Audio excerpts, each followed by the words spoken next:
The Justice League might have one of the most impressive rosters of villains out there. There are so many that are able to put up a decent fight and keep them on their toes. Now that being said, there are a ton of villains on that roster who aren't too well known, and that needs to change. What is going on, all you nerdy folk out there? My name is Jack and welcome back to Top 10 Nerd. Now you probably already guessed it, but today we're going to be taking a look at some of the lesser known villains that the Justice League has gone up against over all of these years. And if you like hearing us talk about villains, then I highly recommend you go and check out our Top 10 Supervillains playlist to get your fill. Alrighty everyone, let's get into today's list. Number 10, the Demons 3. The Demons 3 are the demon brothers that ruled the galaxy 1 billion years ago until they were banished by the Timeless Ones. Felix Faust summoned their power using a bell, a wheel, and a jar that they had created for this purpose, only to be foiled by the League. They later worked with Neron against the League, trying to bring the moon down upon Earth, and then skip ahead to the 25th century and we see the Demons 3 released from their prisons once more. And they battled the heroes of this time period only to be stopped by Zatanna's magic that was actually attached to the jar, bell, and wheel that they were imprisoned in. Skip ahead once more to the 30th century and they are once again freed and become the pawns of Mordru the Magician. They were all pretty easily defeated though, with two of them battling it out to their mutual obliteration, and then the superheroes are able to combine forces to overcome the surviving Ghast, who is imprisoned by Dr. Fate in the reconstructed JLA satellite.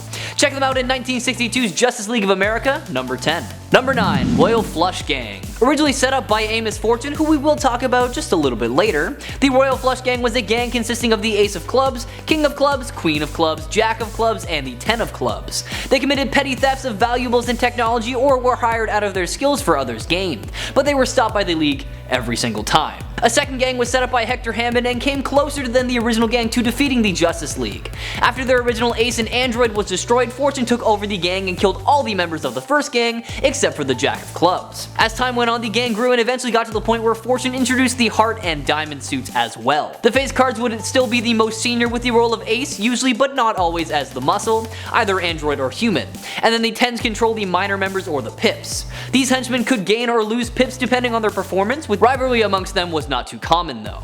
Check them out for yourself to start learning more about them in 1966's Justice League of America, number 43. Number 8, the Maestro. Payne Cardine was once a musician who ended up turning to crime after he received some pretty bad reviews on his performances. Now, as somewhat of a musician myself, I can understand why that would make you upset, but like, come on, that seems just a little bit extreme. Using music as his main motif, Cardine adopted the costumed identity of the Maestro, a criminal who left clues in the form of music for his next crimes. In 1962, Justice League of America number 16, we see him using a music gang equipped with musical instruments that compel those in earshot to dance. The Maestro tried to defeat the Justice League by encasing them in indestructible bubbles. Cardine was eventually captured by Batman and Robin, who were assisted by a professional in musicology, and he was sent to prison and his musical crime spree was stopped for good. Why not check out this musical madman for yourself, starting with his first appearance in 1962's Batman number 149. Number 7, Weapons Master. A criminal from the 120th century, Zotar the Weapons Master is a highly intelligent supervillain who is an expert in all weapons from the future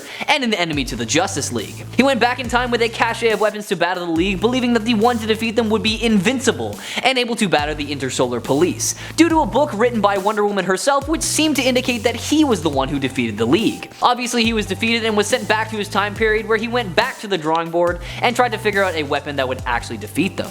Since then, he has returned to plague other incarnations of the League on several occasions, like when he tried to obtain Green Lantern's power ring, or when he was the leader of a cult that worshipped the League, although he has been defeated each time. Check them out for yourself, starting with 1980's The Brave and the Bold, number 29. Number 6, Saturna. Known as the Lord of Misrule, Saturna was an intergalactic warlord who took control of countless worlds, with few being able to oppose him. He had conquered many planets including Moss Steel and was nearing victory on Terra Arcana. However, he didn't realize that the two of his top lieutenants, Simon Magus and Tazala, were stealing and dealing behind his back, selling off conquered planets to a human property development firm. Needless to say, he was not too happy about that one bit. I'll admit that Saturna was a bit of a showman and spent more time honing his public image than actually focusing on subduing his conquests. He was defeated and killed by the Creature Commandos, who was eventually killed by Tazala when he was no longer of use to her. Give his story a read for yourself, starting with his first appearance in 1961's Justice League of America number 2, all the way until his death in 2000's Creature Commandos number 8. Number 5, Amos Fortune. A persistent villain to say the least, this Justice League baddie used several luck-based ploys like the Royal Flush Gang, the Luck League, and the Tarot Gang to get ahead. As a kid, Amos was the leader leader of a gang of juvenile delinquents, and then as an adult he became obsessed with luck, both good and bad, and discovered the existence of luck glands that dictate how a person's luck will run. After learning how to control these luck glands to manipulate his luck, he gathered his old gang and created the original Royal Flush Gang, who battled the Justice League on multiple occasions. Fortune first met the Justice League while trying to remove their good luck, but he was quickly defeated. He later set up the Royal Flush Gang once again, making major profits by working with Roulette and her gambling operations. After the Justice League foiled his operation, Fortune managed to get away pretty easily as he escaped to a riverboat on the Mississippi, where he was then shot at close range by a widow of a discarded card, the Two of Clubs.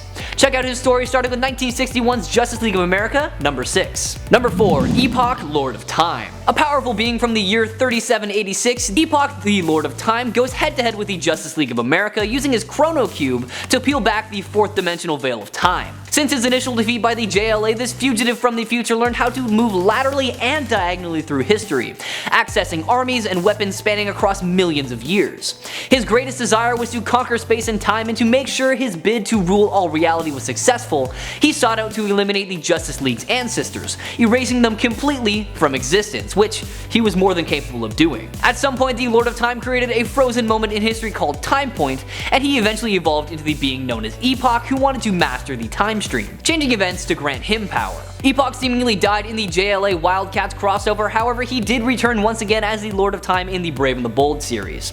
Give his story a read starting with 1962's Justice League of America, number 10. Number 3. The Key. No one knows the real name of this villain, but we do know that he was originally a chemist with Intergang, obsessed with unlocking the secrets of the physical world and the human mind.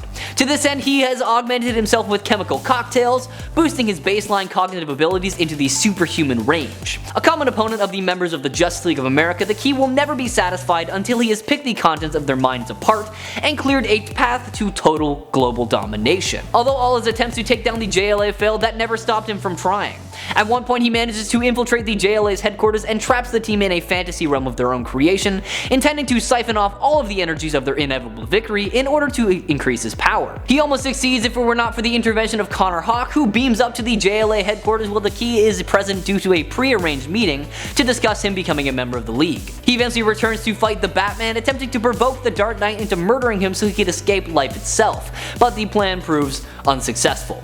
There's a whole lot more to this character, so why not check him out for yourself, starting with 1965 Justice League of America, number 41. Number 2. The Unimaginable. A being of immeasurable power that roamed the universe wielding its might for its own amusement. Bored with its existence, the Unimaginable left its native planet and traveled through space, exploring several other worlds and gathering various life forms along the way. Arriving on Earth, it saw the JLA in action and decided that it wanted to join the team. However, the Justice League refused the Unimaginable's demands, and the Unimaginable attacked, first with several of the alien creatures that had gathered, then in the body of one of them. The JLA defeated the Unimaginable both times and imprisoned it. Years later, the Unimaginable returned in outer space, battling the Green Lantern named Aaliyah, whom it had previously encountered and just wanted some revenge on. The Daxamite hero Valor saved Aaliyah and seemingly disintegrated the Unimaginable with a burst of laser vision. That was in the end though, because after being captured by LexCorp, it was contained in a chamber called Lockdown 6. The Unimaginable's capsule attracted the attention of Darkseid and the Akarans, the former wanting its power while the latter saw the dangers of it. The Unimaginable was freed from its prison, and its host, Dr. Bendorian, sought to transfer its energy to a new host, in which it was to be Maximum, who had been engineered by LexCorp to serve such a purpose. The Unimaginable succeeded, and Maximum inherited the power of a god. Have I caught your interest? Good. Check out this powerful energy being for yourself in 1966's Justice League of America, number 42. Number 1. Shaggy Man.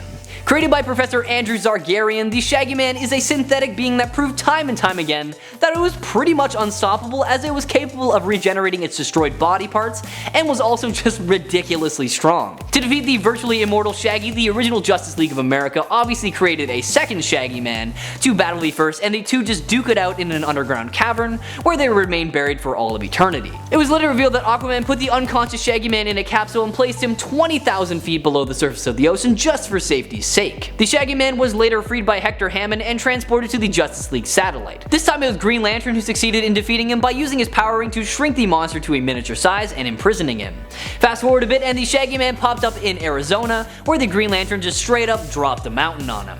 Soon after, the town of Justice was built around the mountain, and eventually the Shaggy Man broke free of his mountain prison. The Justice League defeated him after learning from his creator, Professor Zargarian, that the Shaggy Man's fur was a fiber optic conduit for energy created by photosynthesis. The Justice League managed to shave him and dump him on the dark side of the moon before his hair could grow back, and well, that was that.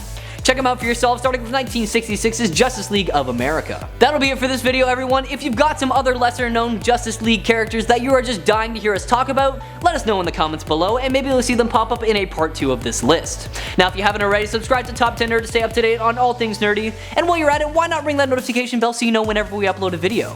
As always, my name is Jack, thank you all so much for watching, and make sure to stay nerdy, my friends.